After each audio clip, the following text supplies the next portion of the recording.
Welcome again to the Loose Cannon. Here I am, talking about Arsenal. What else? Says Fabregas, where is he? He's in the background. He's not in our squad anymore, unfortunately. Who will be in our squad next season, you might ask yourself. I've got some of the answers, probably no realistic ones, but this is what's going on today. I'm going to start with a quiz. Going to let you know the answer later on in this particular show. You can see some of the names coming out. I'm going to talk about transfers generally regarding other clubs, if I remember. On what else is on the agenda? Well, we've got Gilles Grimandi on Robin van Persie. Carlos Vela, what's the situation with him? Stevan Jovetic, development there. Steve Bould, Kyle Bartley. These are names we're going to be discussing in more detail. Milo, it's not a chocolate drink. It's a left back from Egypt. Hugo, Lloris, what's the situation on him? Jan Vertonghen obviously has been linked with us in the past. That one's done and dusted, unfortunately, and he's not joining us. No surprises there, but I thought I'd let you know. The other breaking news, obviously, Nottingham Forest sacking Steve Cottrell. Do we want to be run like that? Would we be run like that if we had if we had massive investment from the likes of Alisher Usmanov or Stan Kroenke taking over the club completely? Would the club be run in a different way to the way it is? Well, obviously, I've complained a lot about the way the club is run, but when you see the way other clubs do their business, you have to be grateful. Anyway, I'm just grabbing a book here. This is called Gunner's Lists. It's by Chas Newkey Burden. I hope you won't mind me using one of his lists as a quiz question. The 10 most capped England players under George Graham were, I'm going to give you later on that list of 13 players. He says 10 most capped, but actually it's 14 players because there's 4 players that actually got 2 caps for England under George Graham. So there's 4 players actually drawn. So there's 14 players, not 10. So if you can name those, I'm not going to give you a prize. I don't want to give this book away. I quite like it, so why should I? Anyway, if you can think of a prize that's doable, let me know. Also, I think I put down on my list predictions. I'm going to do some J-League predictions because there's some games coming up this weekend on Saturday. It is possible to watch a couple of games live. I don't know if I'll manage to do it or not, but we'll see. But anyway, enough of that. Let's move on to the actual news. And what was first on my agenda? Ignasi Miquel moving to Brighton on loan. That's what we're hearing. I'm not very keen on that idea because I think Ignasi Miquel is good enough to be in the first team squad. I'd have him push him for a place in the first team. Certainly, he wouldn't be in my selection for the first game of the season, but I'd certainly have him on the bench. I think he's proved his adaptability. Although, having said that, I think he will develop as a player with a loan spell at Brighton. I just hope he doesn't stay there too long, and I hope he doesn't get injured. The experience playing Championship football will toughen him up. So it's a good move from that point of view. Not such a good move in as much as I'd like to see him in and around the first team squad this season. I think he's that good. Meanwhile, talking of defenders with promise, Kyle Bartley, obviously not going to be on loan at Rangers again, but he's back in the first team squad, which is now being trained by Steve Bould. Steve Bould working on the defence in particular, from what we're hearing. Can't remember which blog site said that. It might have been Ashburton Grove. Anyway, glad to hear it because we do need to strengthen our defence. Everyone knows that. And Kyle Bartley is a good player. Whether he's better than Ignasi Miquel, I reserve judgment for now. Hopefully, he will do a very good job for us next season. Just looking at my agenda again. Carlos Vela to Real Sociedad. There seems to be a slight problem there. We want £3.7 million, apparently. Sociedad not willing to pay even £3 million. So that could be ongoing for a while. Meanwhile, I'm gonna look up something else I can talk about while I'm looking this story up is the new away kit. There's been a lot said about it being made of plastic bottles, recycled ones at that, being rubbish. And will it affect our games? I doubt it very much. How bad is the kit? I've seen worse. I've seen a lot worse. We've seen kits in the past which I've been crazy enough to buy, which looked like somebody had puked on them. That yellow green spangly thing we had back in the day. I even had that kit. And I liked it. I liked it at the time. So perhaps we've taken a step backwards, moving into this sort of purple and bluish hoops, or are they black? I can't really tell from the pictures.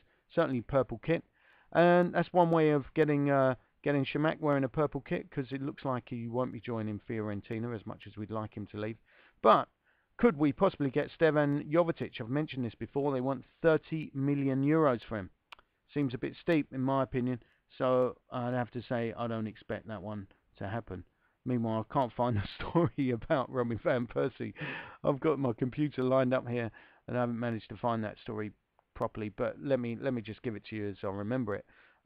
Gilles Grimandi has actually come out to say that Olivier Giroud is a potential replacement for Robin van Persie, and he fears the worst, that van Persie will leave Giroud, a £13 million replacement if he does leave.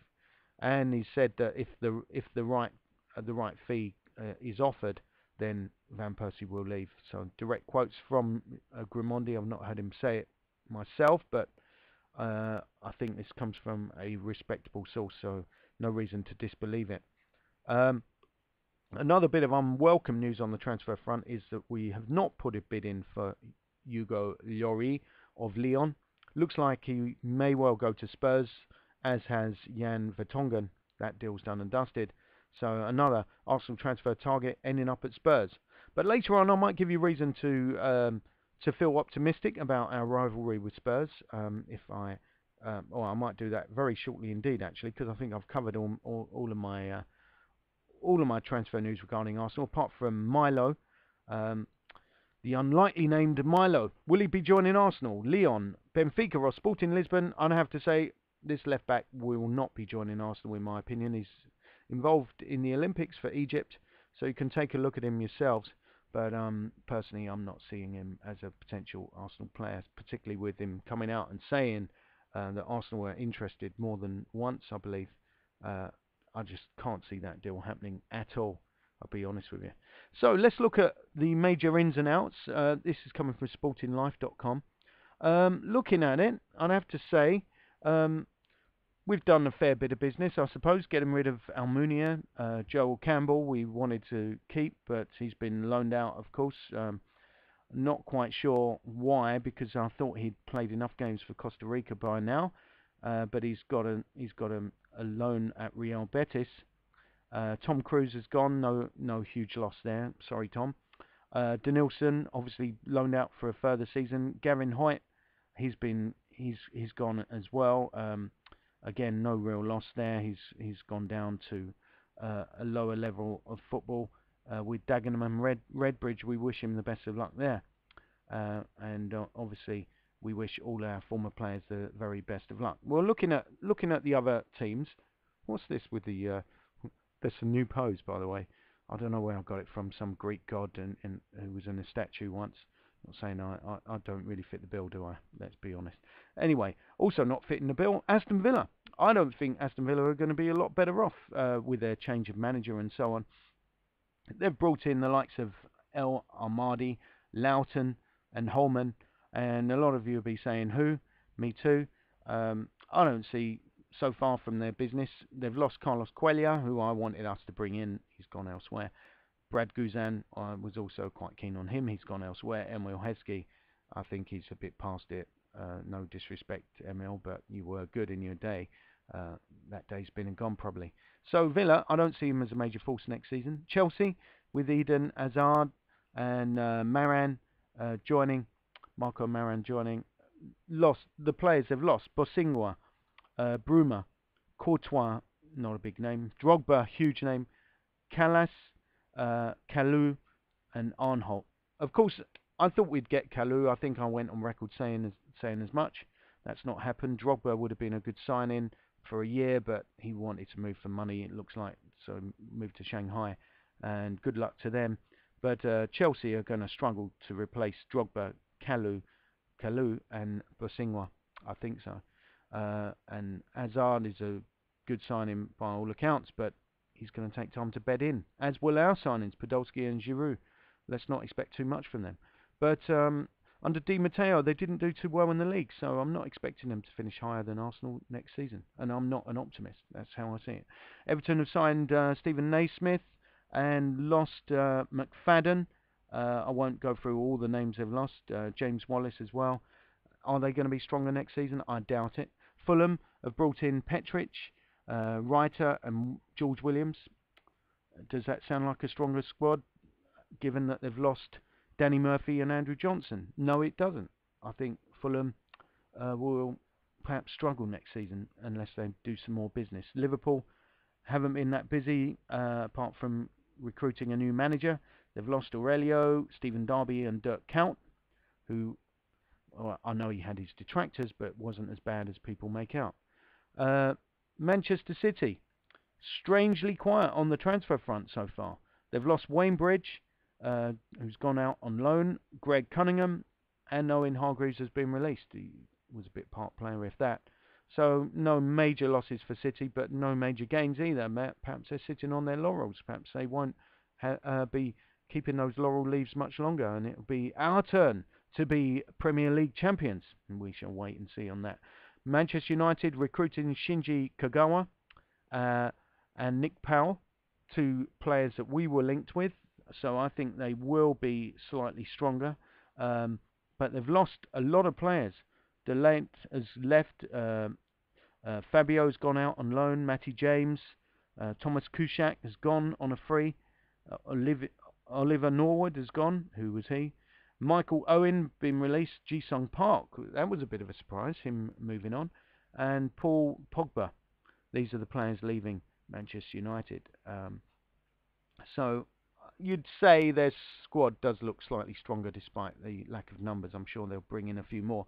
Newcastle, meanwhile, they've brought in Amalfitano and Bigira Mana. They always want to bring in these players that I find hard to pronounce. But they've lost Leon Best, Fraser Forster, Danny Guthrie and Alan Smith. So, are they going to be stronger? Not sure. Norwich. Norwich have brought in Jacob Butterfield and Stephen Whittaker. And they've lost Adam Drury, Zach Whitbread, who's been released, and Aaron Wilbraham. No significant differences there, but they've lost their manager, so I think Norwich may struggle next season. Queen's Park Rangers, meanwhile, you've got to say they look like they're going places. I think we're going to have problems beating them next season. Samba Diakite has joined. Fabio, of course, joining on loan from Manchester United. Rob Green joining on a free, so they've got a decent keeper now. Andrew Johnson coming in.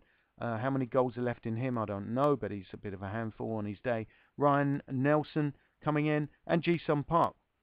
QPR are doing some great business, and I think we're really going to struggle to beat them next season. I think we'll finish higher than them in the league, but whether we beat them in our head-to-heads, I'm not so sure. But they have lost a lot of players. Agumang has gone. Gary Borrowdale, Lee Cook has gone. Danny Gabidon, Fitzhall, Paddy Kenny moving to Leeds. Bruno Peroni, Peter Ramage, Danny Shitu and Rowan Vine all leaving. Some of those players, bit part players at best, so no massive losses for QPR, but some excellent signings. And of course, Adel Tarapta's got the number 10 shirt now. I've always rated this guy, so I'm not looking forward to seeing him up against Arsenal. Reading, meanwhile, who have they brought in? Danny Guthrie, Gareth McCleary, Pavel Pogrebniak, Nicky Shorey has rejoined them, and Pierce Sweeney they've all come in to Reading, and they've not offloaded any players as of yet. I think they will not be a major force next season, but I won't be surprised if they escape relegation. Southampton, meanwhile, we're playing them in a 45-minute game pre-season. What's all that about? I wanted to go to that game, and now I've got to think twice because there's only going to be one half. Is it pointless for me to go all the way down to Southampton to see that game? Probably. So I'm not going to go. Southampton, anyway, they've brought in Stephen Davis and Jay Rodriguez, and who have they lost? They've lost David Connolly, Lee Holmes, a number of others, Radhi Jaidi. Are they going to be strong enough to stay up? It remains to be seen. I'm not sure based on that. I'd say they may well struggle. Looking at Stoke, they've lost Jonathan Woodgate, who was always injury prone, and Andrew Davis, and brought in no one as yet. Sunderland have strengthened their defence with Quelia and and they've lost a number of players though. Craig Gordon been released. Azamar Gian is gone. George McCartney gone, and a couple of others. I'm not so sure that Sunderland are going to be strong next season, despite the signing of Quelia. Some of those players leaving, not bad at all, but I would say Quelia is better. But well, again, I think they'll struggle. Swansea, with a new manager now, and lost their manager to Liverpool, but they've brought in Chico for £2 million and Jonathan de Guzman. I think Swansea are going to struggle. I really think so, because Laudrup, he doesn't really know a lot about the Premier League. I think he'll take time to adjust. And they've lost Ferry Bode and Scott Donnelly, and I think they're going to lose more players before the season kicks off. Spurs, meanwhile, I told you I was going to talk about them, and now I will. Gylfi Sigurdsson has signed. He was at Swansea last season, did really well. They wanted to sign him, but Andre Villas-Boas has now clinched his signing, and he's also signed Jan Vertonghen, as I've already mentioned. Perhaps he'll sign Hugo Lloris, but he's going to lose Modric, his most influential player, arguably. I think Villas-Boas may well struggle again next season. He seems quite arrogant. In his recent press conference, he was suggesting that he's responsible for Chelsea winning the Champions League, or at least partially responsible, because he reckons he assembled the team. Well, he was more or less dismantling that team rather than assembling it. That's the way I read it as an outsider looking in. I don't think AVB is gonna learn enough lessons in time for Tottenham's season. So, despite some good signings, I'm not so sure it's going to be a very good season at Spurs. They've lost Ben Anik, Vedran Chorluka, Nico Crenshaw, all good players, and Ryan Nelson. So all good players leaving, and he's brought in two. Sigurdsson probably going to hit the ground running, it has to be said. But what about Vertonghen? Will he or won't he? I'd say he'll struggle initially. Perhaps he'll be a good signing long term. So I don't think the outlook is relegation, mid-table mediocrity for Spurs, maybe slightly above that. Don't want to be too pessimistic for their followers. Not that we care about it, but I might get some hate mail otherwise. Be careful, eh? So what about West Brom? They've got Ben Foster. He's there, and El Ganassi has joined on loan, and they've lost their manager obviously to England. And they've lost also Keith Andrews, Joe Mattock, Nicky Shorey, and a guy called Somen Choi, who I don't know too much about. Again, lower sort of near the relegation zone, I would say, based on that. West Ham, though, got to watch out for them. Mohamed Diami's joined, Stephen Henderson, Jussi Jääskeläinen, good signing, and George McCartney. So I think West Ham won't be a force to be reckoned with, but again, I think we're going to struggle to take points off them. We always seem to anyway, but they've lost Rob Green, but obviously Jääskeläinen, a good replacement. Frank Nubler has left. Freddie Sears, a lot was expected of him. He's left. And Pablo Barrera, they've all left. But West Ham with Sam Allardyce, you've got to say, I think top 8. I really think so. Wigan, no one signed yet, but they've lost Diami and Chris Kirkland. I don't think they're going to be stronger next season. So at the moment, it's looking like my tips for as outsiders to be pushing for those European spots, West Ham and QPR. I think they're going to push Spurs for their Europa League spot that they seem to be making their own. And meanwhile, looking at us, who's going to be challenging us for a top 4 slot at the moment? I don't really see anyone. I think we should finish 4th. And not maybe 3rd, because, well, who's going to... Well, I've got Manchester United at the moment, based on their wheeling and dealing so far this season. You'd have to fancy them. Manchester City, again, they're still just as strong, more or less, as they were last season. And I'm just scrolling down now to think who's going to pip us to 3rd spot. I'm not so sure Chelsea will. So perhaps we will finish 3rd. I'll take back what I said. We're not going to finish 4th. We're going to finish 3rd. And it's going to be the same again. Although Manchester United, the current state of play makes me think that United may finish top, City 2nd, us 3rd, Chelsea 4th. Spurs may squeeze into 5th, closely followed by QPR and West Ham. So London looking a lot brighter I think Fulham may well struggle though at the wrong end of the table. So quickly though, I've done all that. I'm going to do the quiz before I hit the J League. Not physically, but anyway, the 10 most capped England players under George Graham. I'm going to do it in reverse order. In 10th position, 4 players were equal. Steve Bould, our new coach, Martin Keown, Michael Thomas and Nigel Winterburn with 2 caps. In 9th place, we've got Viv Anderson. In 8th place, David Seaman with 11. 7th, Alan Smith with 13. And 4th place is 3 players in equal position with 14 caps apiece. Paul Merson, David Rocastle and Ian Wright. In 3rd place, Kenny Sampson, who I've had the pleasure to meet. In 2nd, Lee Dixon. And number 1, I think you've guessed it by now, Tony Adams. So they were the 10 most capped players under the reign of George Graham. Right, quickly, some predictions for this weekend's J League. These are the matches. I don't know if you can see them. If not, tough. That whiteboard is so unwhite, it's not true. That's what you get when you buy something on the cheap. Take note, managers looking on the transfer front. Anyway, Shimizu S-Pulse have got Kashima Reysol in the first game. It starts an hour earlier than the other games on Saturday. About 10 AM UK time. I've got it down as an away win. If you put money on it, and I don't suggest you do, you'd win. If you put £5, you win 7. Omiya Ardija versus Vissel Kobe. I've got that as an away win as well. 7-5 odds. Albirex Niigata against Urawa Reds. I've got an away win again.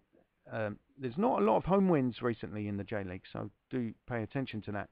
Even money you'd get on the Reds winning that. Jubilat Iwata against Consadole Sapporo.